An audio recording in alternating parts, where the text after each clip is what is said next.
Alors, dans ce premier exemple, on va faire défiler un message, par exemple le message bonjour, suivi de, donc, pendant une pause de 1 seconde, et ensuite on va effacer et puis afficher un cœur pendant également 1 seconde. Alors, c'est parti. Pour cela, je vais dans Visual Studio Code. Je vais importer donc, le module Microbit French. Tu vois, il me le propose, donc je clique dessus. Je fais import étoile. Voilà. Donc, Microbit French, c'est tout simplement toutes les fonctionnalités en français du microbit. Par exemple, là, je veux faire défiler un texte. Je vais utiliser la fonction défiler et texte. Si je veux faire une pause, ce sera dormir pendant une durée en millisecondes. Par exemple, 1 seconde, ça sera 1000 millisecondes. Si je veux effacer, bah, c'est effacer. Si je veux afficher une image, par exemple un cœur, je mettrai afficher. Là, tu as les listes des images qui sont déjà créées, comme un cœur, un fantôme, papillon, etc. Donc, allons-y. Donc, je vais tout d'abord faire défiler donc le texte, un message quelconque. Donc par exemple, imaginons, je vais faire défiler bonjour. Donc je fais défiler bonjour, je fais CTRL F6. Voilà. J'attends et je regarde sur Markdown, je vois que bonjour s'affiche. Okay, ensuite, je vais faire une pause. Donc je vais dormir pendant 1000 millisecondes, c'est-à-dire 1 seconde. Ensuite, je voudrais effacer. Ensuite, je voudrais afficher le cœur. Donc je fais afficher cœur. Ensuite, je veux encore dormir et encore effacer. Voilà. Donc si je fais CTRL F6, d'accord, j'exécute tout ça. Ça marche bien. Alors maintenant, tout ça, je vais le mettre dans une fonction. Hein. Alors imagine que bonjour, ce soit le message, il change à chaque fois, donc ce sera une variable. Donc au lieu de mettre bonjour là, je vais mettre défiler message. Hein, et je vais créer ma fonction qui s'appellera par exemple saluer. D'accord, par un message. Ce sera le paramètre. Voilà, donc tout ceci, je vais le mettre sur le côté. Donc je fais une tabulation, j'appuie sur Tab. Voilà. Donc du coup, par exemple, si le message c'est bonjour, il y aura marqué défiler bonjour. D'accord, hein, ça c'est un paramètre, c'est une variable. Donc maintenant, il ne me reste plus qu'à appeler la fonction saluer et mettre le texte bonjour. Voilà, du coup, la valeur bonjour va être affectée à la variable, au paramètre message. Ok. Alors j'aurais pu également faire le cœur, tu vois, j'aurais pu mettre ici, comme c'est une image, j'aurais pu mettre une image quelconque. Donc là, je mets image, et là, je mets virgule image, j'ai 2 paramètres. Comme ça, je peux faire salut, bonjour et un cœur. Alors là, il n'y a pas de guillemets parce que c'est une image. Hein. Donc tu fais ça, tu fais CTRL F6 et tu vois, ça marche très très bien.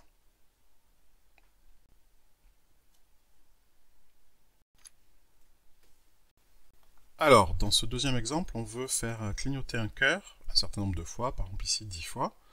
Donc comment je vais faire? Bien, déjà, je vais commenter la ligne salut bonjour, hein, parce que je ne veux plus appeler la fonction de l'exemple 1, donc je la commente en faisant CTRL/.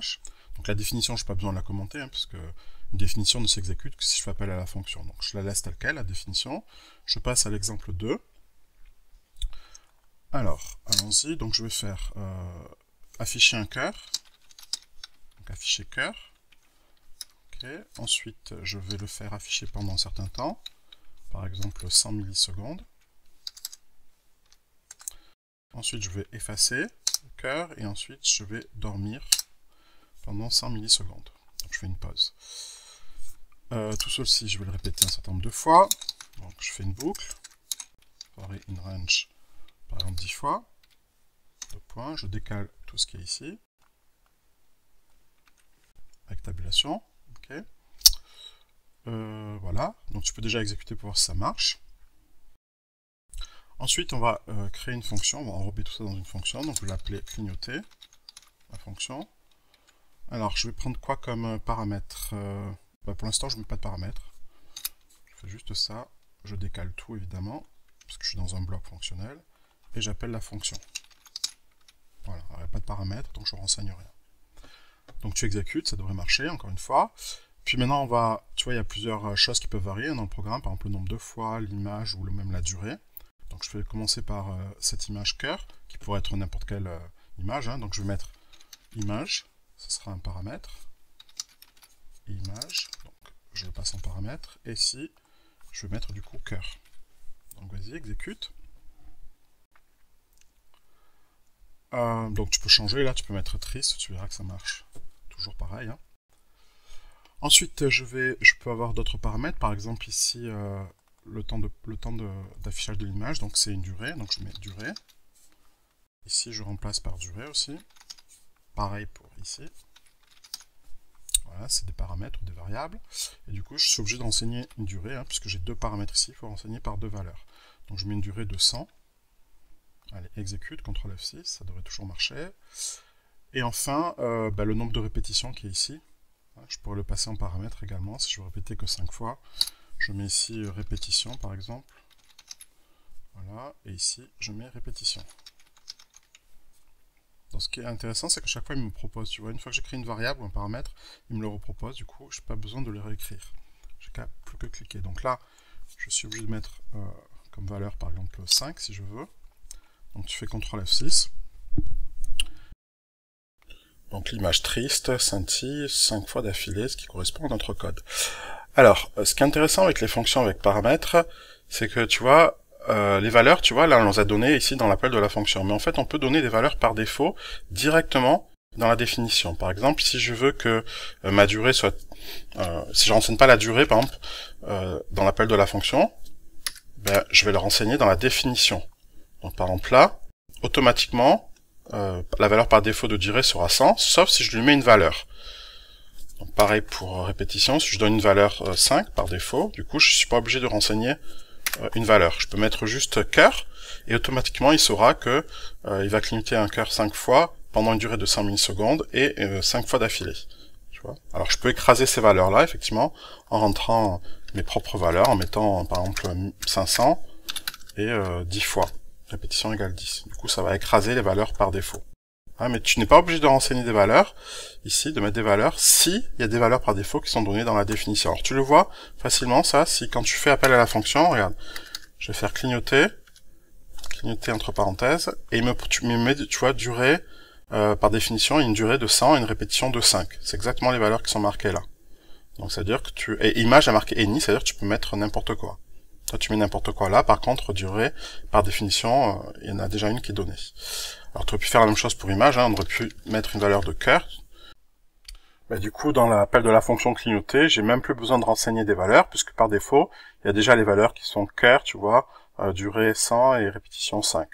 Donc, cette fonction fonctionnera, même si je ne rentre pas des valeurs, puisqu'il y a des valeurs par défaut dans la définition. Donc tu fais CTRL F6, tu vois que ça marche bien, et on va avoir un cœur qui s'affiche 5 fois d'affilée pendant 100 millisecondes. Mais encore une fois, tu peux écraser ces valeurs, par exemple, cœur, tu peux mettre triste, hein, d'accord. Tu peux ne pas renseigner la durée, tu peux ne pas renseigner la répétition. Tu peux, si tu veux, les écraser. Voilà, c'est toi qui vois. Alors dans l'exemple 3, cette fois, on va faire clignoter une image, mais pas juste un nombre fini de fois, 5 fois, 10 fois, mais à l'infini. C'est une boucle infinie. Alors pour cela, on va utiliser donc while true, qui veut dire qu'on va faire une boucle infinie. Donc tu n'utilises plus for in range un certain nombre de fois, mais tu utilises while true. While veut dire tant que. Alors là, on a une condition. Hein. On verra plus tard que while que ça fonctionne avec une condition. C'est une boucle qui s'exécute tant qu'une condition est vraie. Or là, si je mets true, ça veut dire vrai, donc la condition est toujours vraie. Donc ce qui est à l'intérieur de cette boucle va s'exécuter à l'infini. Donc là, j'affiche une image, je dors, j'efface, je dors, voilà, à l'infini. J'ai mis tout ça dans une fonction que j'ai appelée clignoter infini, et ici j'appelle la fonction clignoter infini. J'aurais pu mettre une valeur par défaut, je ne l'ai pas fait. Voilà, à toi de jouer, tu verras que ce programme marche.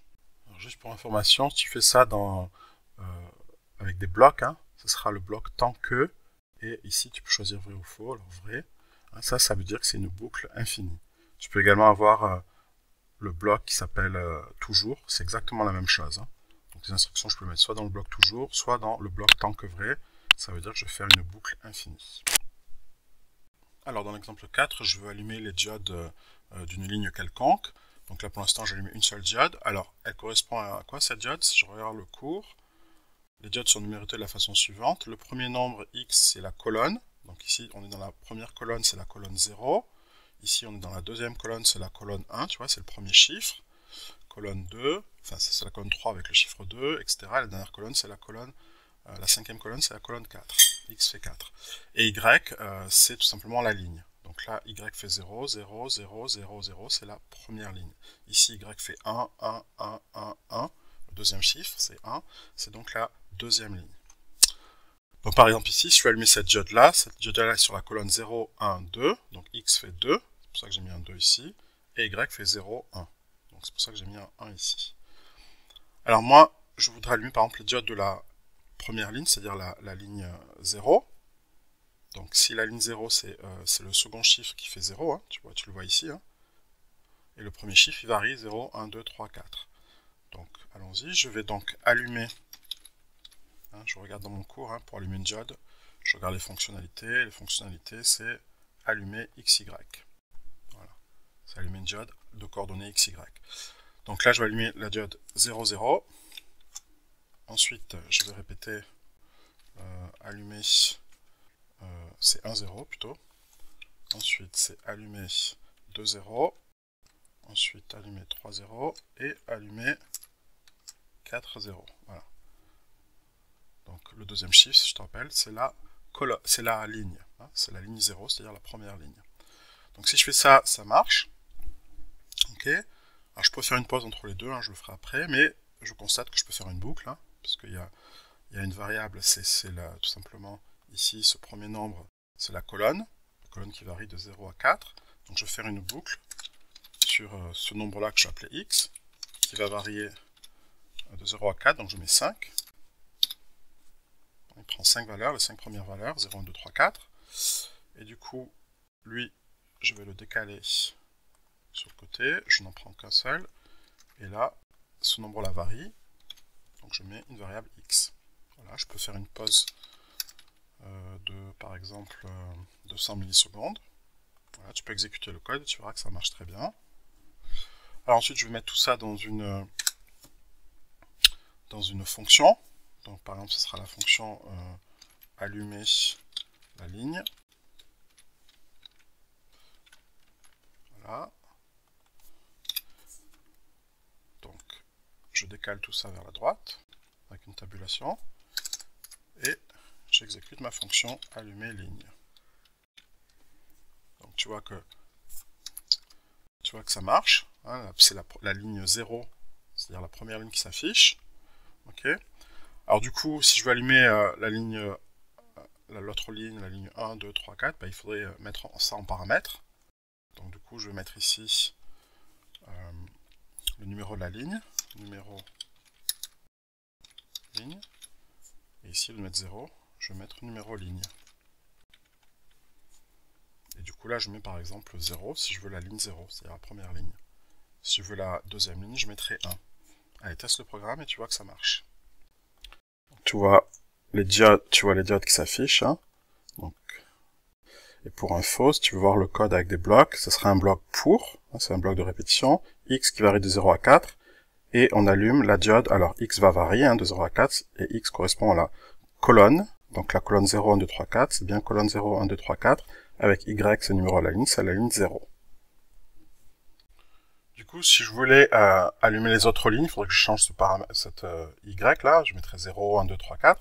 Ce que je vais faire, c'est que je vais répéter cette instruction-là, d'accord.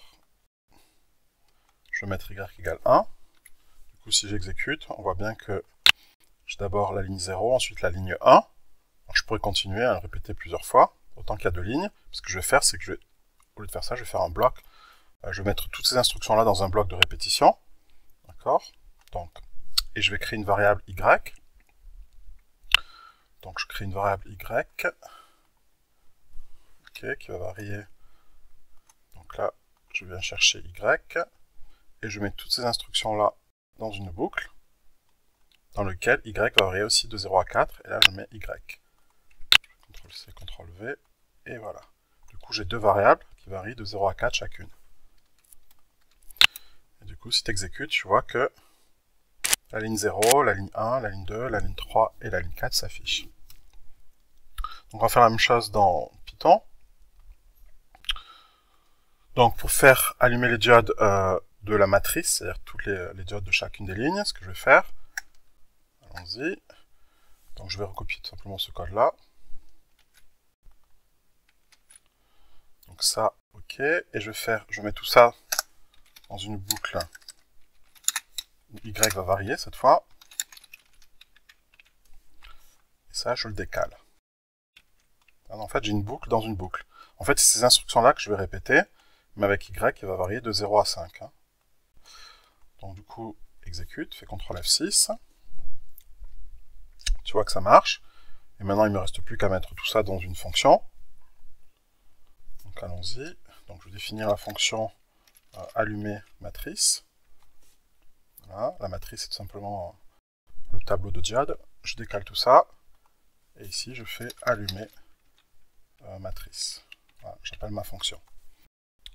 Donc voilà une façon de faire, mais en fait, s'il aurait peut-être été plus simple, au lieu de recopier ça, hein, puisque tout ça c'est tout simplement la fonction allumer ligne, et au lieu de de recopier ce code-là, tout simplement j'appelle la fonction allumer ligne, avec le paramètre Y, et ici Y va varier de 0 à 1, 2, 3, 4, donc je vais allumer la ligne 0, la ligne 1, la ligne 2, la ligne 3 et la ligne 4. Hein, ça revient exactement au même. Dans la mesure où je définis cette fonction, hein, autant, si je veux éviter de recopier le code qui est à l'intérieur, j'appelle la fonction, et c'est comme si tout le code qui avait à l'intérieur s'exécutait. D'accord ? Donc voilà comment je fais. Mais alors, si j'ai fait ça, c'est juste pour t'introduire à la notion de double boucle, d'accord, ou boucle imbriquée. On a une boucle ici qui est imbriquée dans une autre boucle. Voilà, c'était l'occasion d'introduire cette notion. Alors, dans l'exemple suivant, tu dois faire en sorte que la matrice clignote un certain nombre de fois, comme ceci. À toi de jouer.